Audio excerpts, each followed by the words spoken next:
Manhattan Island. We say the phrase, but it's easy to forget what that means. We are surrounded by water.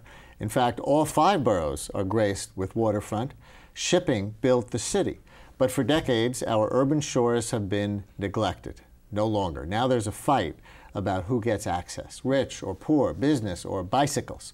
All this is the focus of a new documentary entitled City of Water. Here's a segment examining the balance between a recreational waterfront and a working port.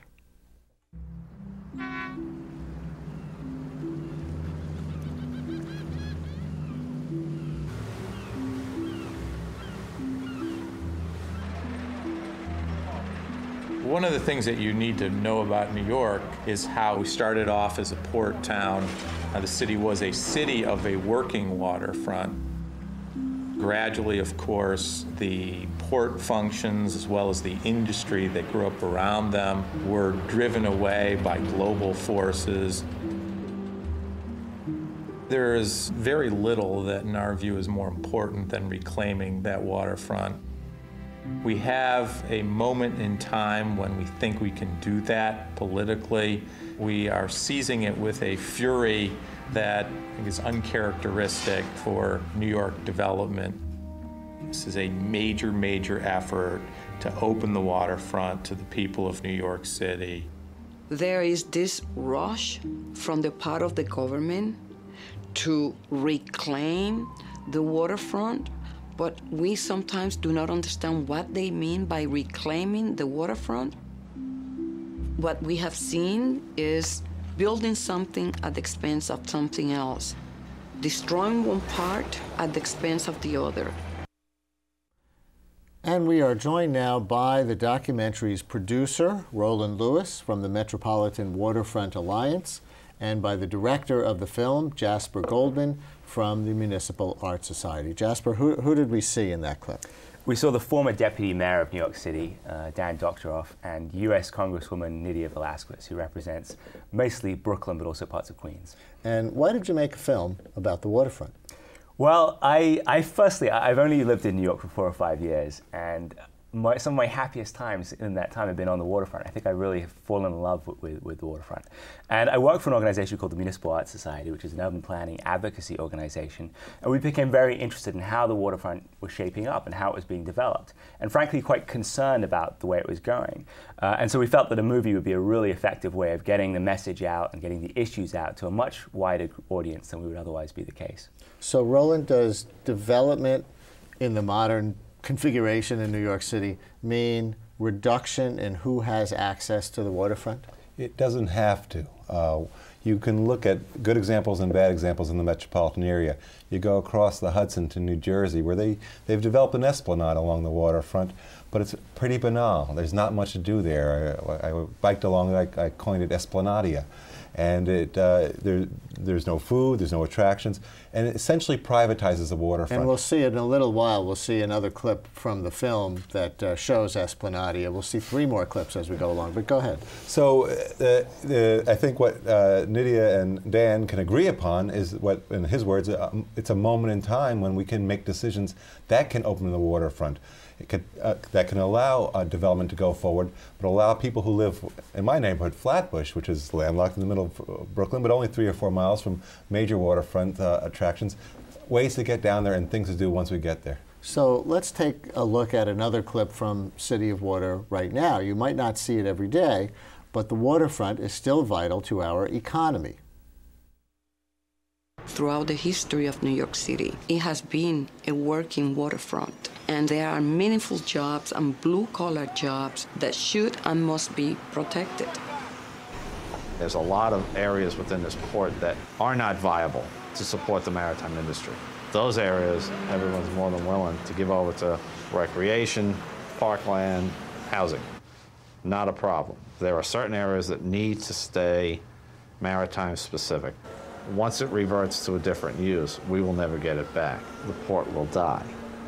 For instance, we have lost one of our repair facilities to a box store. We have a backlog in this port, last I heard, of about 2 years on getting into the remaining repair facilities. That repair facility was greatly needed. Once you eliminate jobs that have always been there, you are in fact destroying the low-income community in that waterfront. We can have meaningful jobs, we can have sound economic development, and that one should not come at the expense of the other. Without the working waterfront, this city would not function. Even though everyone says the roads are too crowded, they would be much, much more crowded if the amount of goods that are moved by water went away. The air quality, same thing, because if you replace one barge with 1,000 trucks, obviously there's an impact there. From the documentary City of Water. You know, I think most people in the city think of a waterfront economy as almost quaint, somehow something from the past, that we have a different kind of economy now. But that clip makes a really interesting point about what's still there. And not only that, but it ties residential concerns, the fate of low-income residents along the waterfront, to jobs. Make that connection for us a little more explicitly, because I'm not sure I got it. Well, I think the really interesting thing is to most people in New York, we probably think the port has left New York. But in fact, the port is still very much here. The container operations have moved to New Jersey, but it's one port, the Port of New York and New Jersey, and the repair facilities that for the ships, for tugboats, are mainly still based in New York City. And those functions are critical towards the survival of the port and towards the maintenance of the port. And they also are a tremendous source of jobs, which is Nydia's concern. So if we lose our maritime uses, if we rezone them all for residential or for big box stores, then not only is the future of our port in jeopardy, but we'll lose a tremendous amount of jobs which are good, really good, well-paying jobs that will be hard for those people to find similar kinds of work elsewhere. Roland, how does New York compare to other port cities? Are Philadelphia and a lot of other cities having these kinds of battles as well? Well, the good news, and maybe the better news, is that Philadelphia, San Francisco, London, you know, if you go outside the United States, they have the same challenges, and the ones that have succeeded in improving their ports, they're declining industrial areas just like ours. So they have rezoning issues. They have environmental problems. The CSO combined sewer overflow, getting into polluting the water like ours. So the fact that we have similar means that we have the opportunity in the next generation to improve our waterfront and make it better and as good as some of these other cities. I'd like to add just two things, points that are tangential to the working waterfront, but very important. The one, you know, I've got a couple of kids who've got asthma, and that's directly related to the waterfront. There's an epidemic of that disease in our city right now because there's so many trucks on the water. So what Andrew McGovern says about getting barges on the water for our garbage, for our food, for any number of things. Why can't we have FedEx deliver from the airports their packages to ports and terminals on the waterfront, and then distribution? Get so many trucks off the water. And second, the infrastructure for the port, cleats and bollards, so you can park barges, and the basic is there for emergency use too. You can, God forbid, we're on an island, as you said in the beginning, and God forbid we need to get off the island, and we need to get stuff on the island. That's infrastructure we need to get food in and get people off. And it's not just Manhattan Island. Here is another clip from the documentary City of Water, focusing on Hunts Point, not on an island, but in the South Bronx. Suddenly, it just started to flow, and people started to realize, like, you know what, there is a waterfront here. How come I have to travel as far as I do to get to a waterfront? It's like, you know, my people are from the Caribbean, or my people are from down south. You know, we love the water. There's a natural affinity to it, and, you know, why don't we have that, you know, in our neighborhood? We met with EDC, and I suggested that we could make our park here as an environmental theme park, planted with native trees that would require less water and also attract birds and beneficial insects, and have a space to provide environmental education, cultural programs, and amazingly, you know, this was accepted.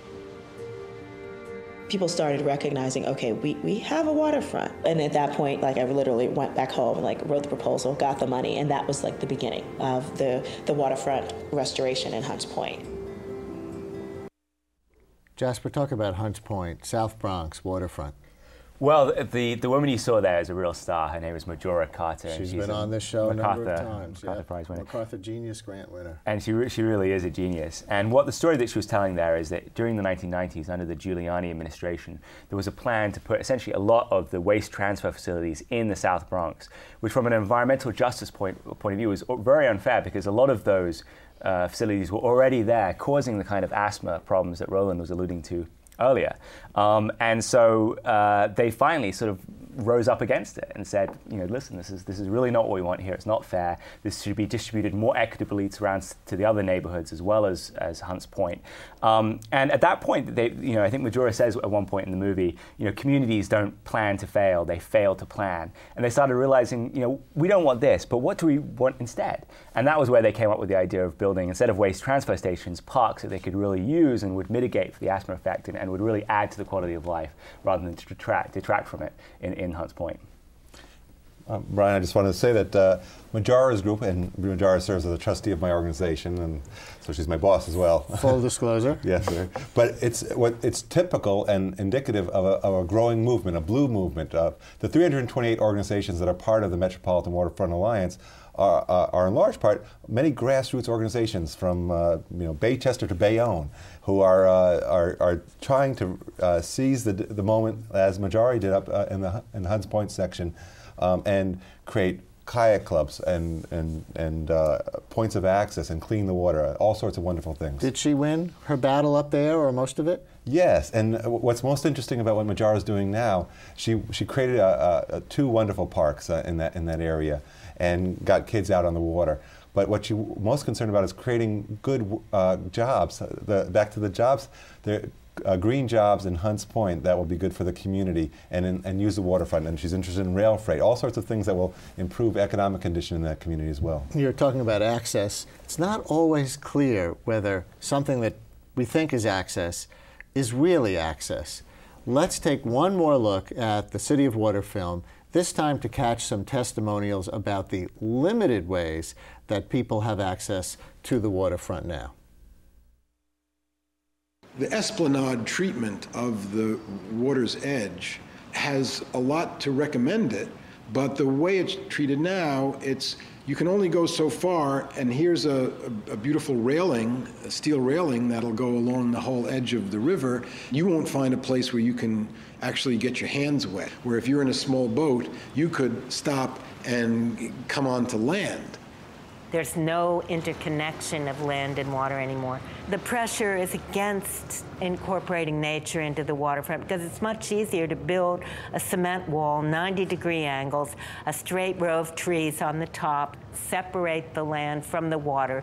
Engineers like that, and lawyers like that, and therefore developers like that. At the South Cove of Battery Park City, on 9/11, when they had to evacuate thousands of people onto the water, they had to get an acetylene torch and cut through the steel railing in order to get people away from the disaster. That's just a metaphor for the way we're thinking about bringing people to the edge, but keeping them away from actual contact with the water itself. We worked to develop a program to buy canoes and kayaks and teach people water safety and how to paddle, essentially just get them out on the water there, like in their own backyard. It was a really incredible thing, and most people, especially the kids, and even some of the old people that grew up here, like Miss Ross, who grew up down south and who hasn't lived here for 40 years but had never thought that at one point in her life she'd be able to take a canoe on the Bronx River. Getting her out there was just amazing. When you're on a boat, you're just feeling the wind rushing you through the river. Like you don't have nothing to do there, and you go listen to nature and be with nature. Every kid should be allowed to come here because it's so beautiful, and it's the Bronx, and you mostly don't see anything good here. So there was an example near the beginning of that clip of what you were referring to before as esplanadia, right? That big, wide open concrete walkway curving around between the building and the water. Now, at first glance, that looks pretty open and like access, at least in the sense of there's no building right up to the water, there's no factory there. It looked like the public was allowed access, not just the people who live in the condo or whatever that was. But you don't love it. You go there, and I was there, and every 100 yards or so, there's a little package they have for poop bags for dogs. If you're a human being, you're out of luck. If you want a beer or a hot dog, you're out of luck. There's just not much to do there. And you see who's walking there. They're the people who live there walking their dogs. So it's not welcoming to the general public. It's not usually not easy to get there. And when you get there, there's just not much to do. So I think it essentially privatizes the space, and we can do better. It's not bad. It's lovely for a bike ride or rollerblade. Is that the kind of access that developers try to negotiate with urban planners, with city officials, because that's the least intrusive to their economic plans? I think you have to look at this through the lenses of the people who are living in the buildings. And if you live in those buildings, you probably think you don't want the public sort of out there at all hours of the night, or restaurants and noise. Exactly, you want the waterfront essentially to be your backyard. The problem with that is that that might be okay in other parts of less densely populated parts of the United States, but in New York we have 7 million people. The waterfront is an amenity for all of us, and it should be as public as possible. And public means not only that you have the right to go there, but also that there's a reason for you to be there.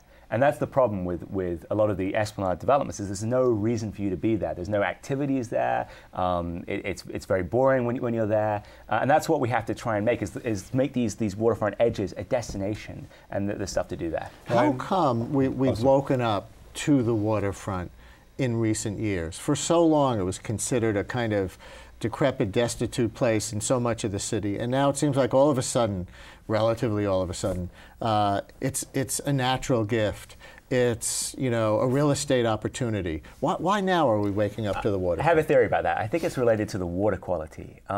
When Tudor City was being built next to the UN, the windows were actually built facing inland. They weren't built so that you were facing the East River. And that was because the view was awful, at least in their eyes. It was of slaughterhouses, of dirty industries, of power stations. And then gradually, over time, the water's got much cleaner. And so people want a view looking out over there. And so now no developer in their right mind would not build windows looking out on the water. Right. In fact, they have floor-to-ceiling glass windows to maximize and the doesn't views. the Clean Water Act reinforce that? Because the more development there is at the waterfront, the more residential, space, then the cleaner the water has to be. Right, as Kathy Drew, in a wonderful moment in the movie, says the best thing you can do to improve the water quality of New York is to jump in, because the federal government has to maintain, under the Clean Water Act, the water quality in accordance with the use and practice in the area. So I think Clean Water Act has, also I would look to the Hudson River Park. I think that was a seminal moment when New York opened up a large portion of its waterfront. People started to realize that we had potential there, and I think it's a good first step. And the other waterfront parks, Brooklyn Bridge Park, Governor's Island, there are many things that have been developed. I have to give credit to Mayor Bloomberg, who's really had a good focus on the waterfront. And mayors before him. It's been over, a 10 or 15-year period, that Hudson River Park, as an example, and if you haven't been there, go there. It used to be nothing, and now it is, you can bike there from Battery Park all the way up to Inwood. Absolutely. And all kinds of other things you can do there. Just tell us, we've been showing clips here on the show. Can people go somewhere and see the whole documentary? Well, there's public showings. It was just recently on the public television. Do we have any one show coming up in the near future? Yeah, if you go to either mas.org/cityofwater or waterfrontalliance.org, you can see a full screening listing. Right. But on May 9th, we're showing at the Brooklyn Museum as part of the Brooklyn Arts Council International Film Festival. There's likely to be another screening on television in the fall. And in the summer, we hope to release a DVD finally. And Brian, I should tell you that 10 seconds. 61,000 folks watched that thing on Saturday, on a beautiful Saturday afternoon, more than double the normal viewing. So I think waterfront is on the mind of New Yorkers. MAS for Municipal Arts Society.org to see the listing of where or waterfrontalliance.org for the listing, and also to get involved in the waterfront movement. Thank you both very much.